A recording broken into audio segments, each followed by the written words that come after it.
One of the challenges of this COVID crisis is the fear of cremations and burials. Once there is a body, even family members are often too scared to come anywhere near it.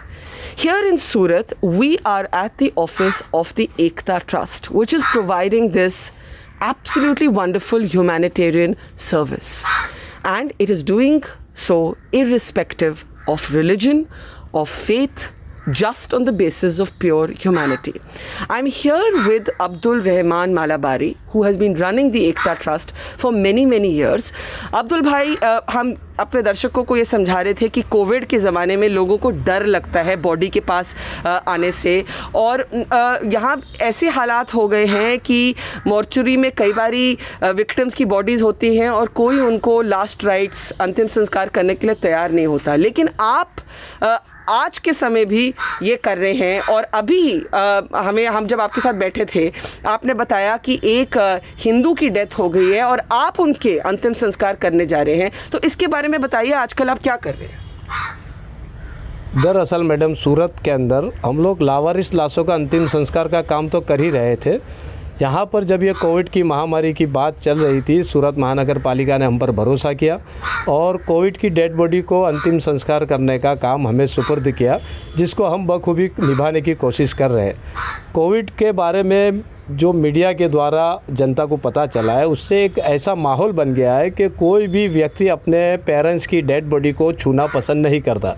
उसे ऐसा लगता है कि अगर मैंने उसे छू लिया तो मुझे भी इसका पॉजिटिव अंजाम भुगतना पड़ेगा, और उसके सामने विकल्प में वो देख रहा है कि जो सारवार, जो इलाज किया जा रहा है, वो इलाज इतना कैपेबल नहीं है या तबीबों से उसे इतना संतोष नहीं मिलता।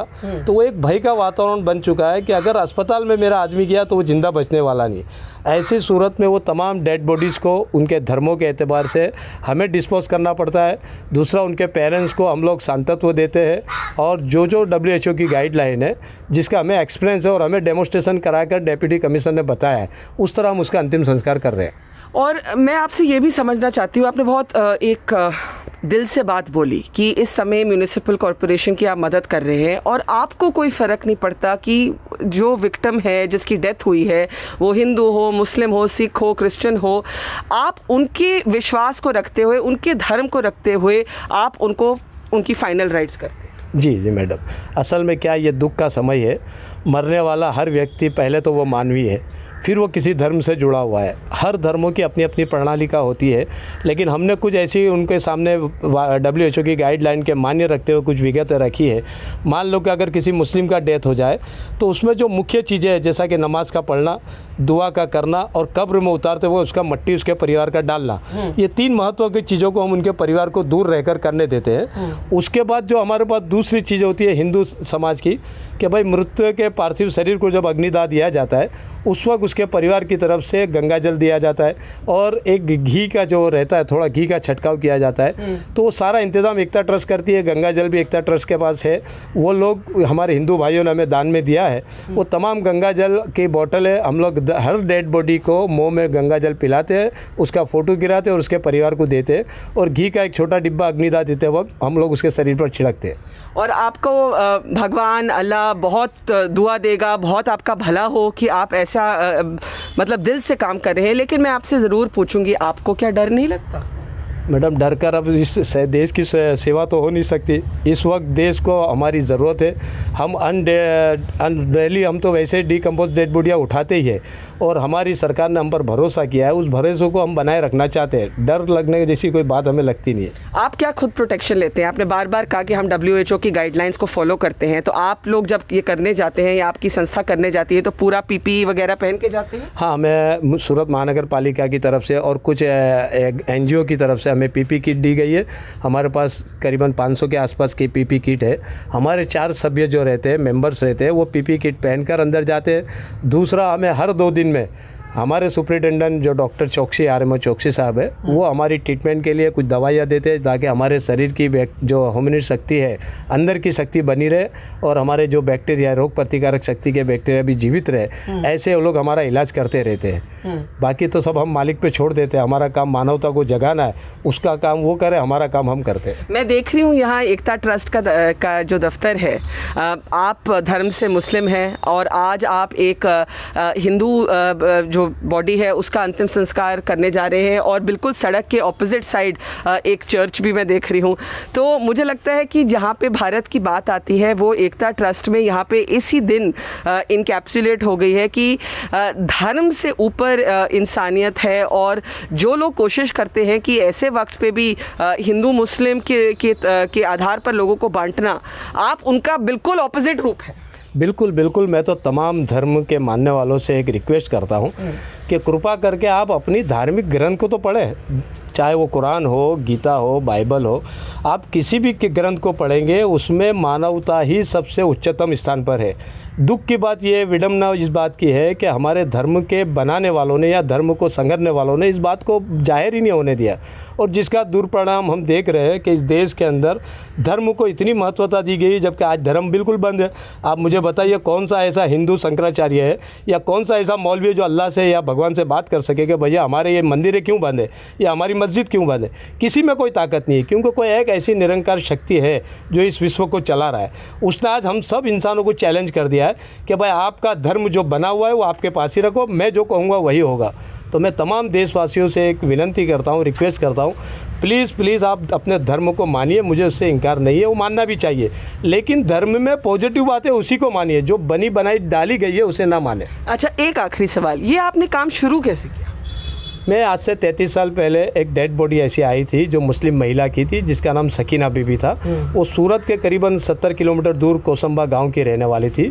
उसके बेटों को जैसे पता चला कि हमारी मम्मी को HIV एड्स हुआ है, वो छोड़कर भाग गए, क्योंकि उस वक्त HIV एड्स को बहुत बड़ी बीमारी माना जाता था।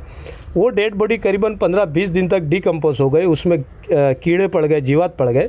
तब आरएमओ जो PK पटेल डॉक्टर साहब है, उन्होंने पेपर में एक ऐड दी कि भाई ये मुस्लिम बॉडी पड़ी है, कृपा करके आप इस बॉडी का अंतिम संस्कार मुस्लिम धर्म के लोग करें।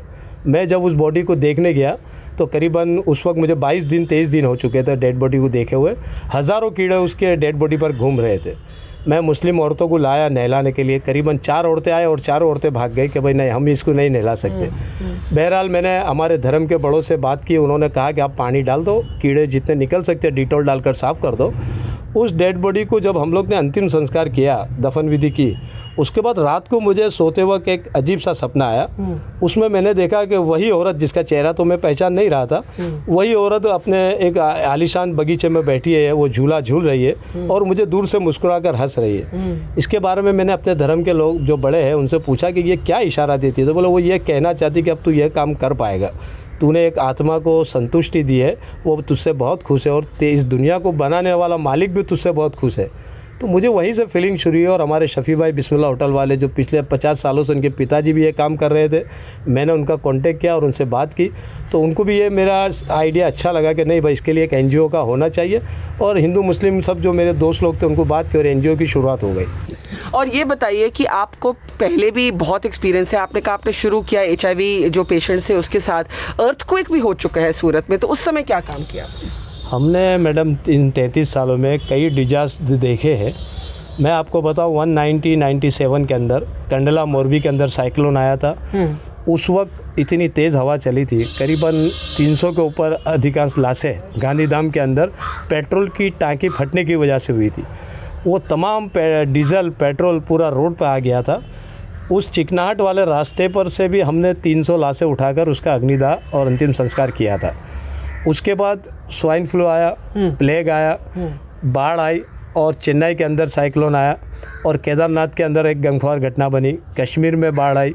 ऐसे कई डिजास्टर के अंदर गवर्नमेंट ने हमें इंडियन रिलीफ कमेटी के साथ भेजा है। NDRF की टीम हमें साथ रखती है। उन्हें ये बात का अच्छी तरह से आभास हो चुका है कि एकता ट्रस्ट सूरत की जो टीम है वो किसी भी सूरत में किसी भी जगह से डीकम्पोज लाशों को भी अग्निदाह स्थान पर या दफन स्थान पर ला सकती है। ये उनका एक विश्वास बन चुका है और उस विश्वास को जगाने की हम कोशिश करते रहते हैं। आप में से आपके दिल में इतना बड़प्पन कैसे आया और आपको कभी डर नहीं लगता? डरना तो अब क्या, मुझे तो जिंदों से डर लगता है मैडम, मुर्दों से क्या डरना। वो बेचारे निसहाय पड़े रहते, हमें उन्हें जिस तरह पहुंचा दो उस तरह वो अंतिम संस्कार के स्थान पर पहुंच जाते।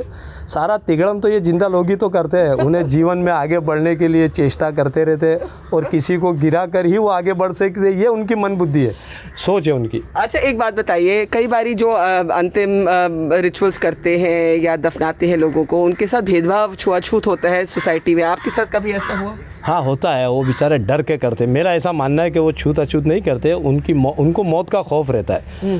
मैंने अक्सर देखा है कि मैं शमशान भूमि जाता हूँ या कब्रिस्तान जाता हूँ तो आजू बाजू के रहने वाले लोग एक डर के मारे दरवाज़ा बंद कर देते। उससे मैं ये भी मानता हूँ कि उनको मुझसे नफरत नहीं है, उनको इस बात से डर है कि ये अब्दुल भाई जो डेड बॉडी ला रहे हैं ये कोविड की लाश है और इससे कहीं हमें भी कोविड ना हो जाए। ये उनकी सोच है, वो मैं उसे भय मानता हूँ, मैं उसे छूत अछूत के लिए जिम्मेदार नहीं मानता। तो आप में कोई वो नहीं है कि भाई मेरे साथ ऐसा क्यों कर? नहीं, मैं तो जानता हूँ वो बेचारे डरे हुए हैं, जबकि अच्छे अच्छे डॉक्टर और स्टाफ डरा हुआ है, पुलिस अधिकारी डरे हुए हैं, म्यूनसिपल कॉर्पोरेशन के अधिकारी डरे हुए, तो एक आम नागरिक का डरना स्वाभाविक। तो पर अब्दुल भाई नहीं डरते? नहीं, मुझे डर के काम तो बंद नहीं कर सकता ना, अगर मैं डर भी गया तो काम नहीं होगा। और इस शहर को चलाना है, निरंकार ने अपना काम तो कर दिया है, अब हम मानवीयों को अपना काम करना है। मैंने आपके दफ्तर में देखा कि आपके टेबल के पीछे हमारा झंडा है और मुझे लगा कि मुझे आपको कहना चाहिए कि मेरे लिए आपसे बड़ा राष्ट्रवाद का कोई उदाहरण नहीं। जी मैडम, मैं तो ये नहीं समझ पा रहा हूँ कि राष्ट्रवाद किसी पक्ष में होता है या किसी इंसान के कहने से होता है। मैं ऐसा मानता हूँ कि हर मानवी को कर्म योद्धा होना चाहिए, वह अपने कर्म के जरिए अपने देश का भला करे और राष्ट्रवादी खुद ही कहलाएगा। किसी के सर्टिफिकेट बांटने से कभी राष्ट्रवाद बन नहीं सकता आदमी। मैं सिर्फ आपको सलाम दे सकती हूँ। Thank you. बहुत बहुत मेरी तरफ से सलाम, दुआ, शुक्रिया अदा, धन्यवाद कि आप ऐसे समय में एक इंसानियत के इतना बड़ा काम कर रहे हैं। धन्यवाद, thank you. And if we really want to learn a lesson, if we want to learn a lesson, we should come here to the Ekta Trust. You can see all of the volunteers here, मेरे पीछे खड़े हैं, and they don't talk about Hindu, Muslim, Sikh, Isai. They simply provide that dignity in death at a time when even family members are not willing to do so. This is the most fiercely nationalist Indian that I have met in a long time, and I am humbled to meet him. We accompany Abdul Bhai to Surat Civil Hospital. He has a busy day ahead. It's just coincidence, but both families who happen to need his help today are Hindu families. First, he makes a stop at the hospital's mortuary. A young man has died in an accident, but his parents cannot make it to Surat because of the lockdown and travel restrictions across the state borders. So Abdul Bhai will perform this man's Antim Sanskar. Then we accompany him inside the hospital, where people line up for tests, and you can also see doctors and nurses in their PPEs. Here, we meet the family of a woman who has died from suspected COVID. Tests are still being run, but the family needs his help. Here at the Surat Civil Hospital, we have accompanied Abdul Bhai and we're meeting the families that he's helping. And in fact, today, in front of us, he's already helped 2 Hindu families with the last rites. One of the families is here. You're also seeing the hospital staff that is here to help them all. सबसे पहले थोड़ा सा social distance रख लीजिए. सबसे पहले हम हमारी तरफ से condolences, आपकी बहुत loss हुई, हम आपके साथ prayers रखते हैं. इस समय जो आप अब्दुल भाई यहाँ खड़े हैं, इनकी क्या मदद मांग रहे हैं? अब्दुल भाई के जो एकता ट्रस्ट है उनके तरफ से अभी कोविड-19 का जो माहौल बना हुआ है पूरे वर्ल्ड में, उनके रिगार्डिंग कोविड-19 के WHO के जो रूल्स रेगुलेशन है वही फॉलो करके, भले पॉजिटिव है पेशेंट, कोविड-19 पॉजिटिव नेगेटिव है, मतलब फिर भी रूल्स वही फॉलो करेंगे। और अब्दुल भाई जो हमें सलाह देंगे सराहनीय है। और मैं अब्दुल भाई से यही बात कर रही थी कि अभी हिंदू मुस्लिम धर्म का कोई मानिंग नहीं है, इंसानियत की बात है ये। जी सही, एकदम सही बात है। हिंदू मुस्लिम की कम्युनिटी की कोई बात नहीं है, जो इंसानियत के नाते जो हो रहा है एकदम सही है। और अब्दुल भाई के बहुत अच्छा आप इनसे मदद मांगे? जी पक्का। In the age of the coronavirus, Abdul Rahman Malbari reminds us that humanity transcends religion and that death is always the great equalizer. In Surat, with Prashanti Tyagi and Madan Lal, Barkha Dutt for Mojo.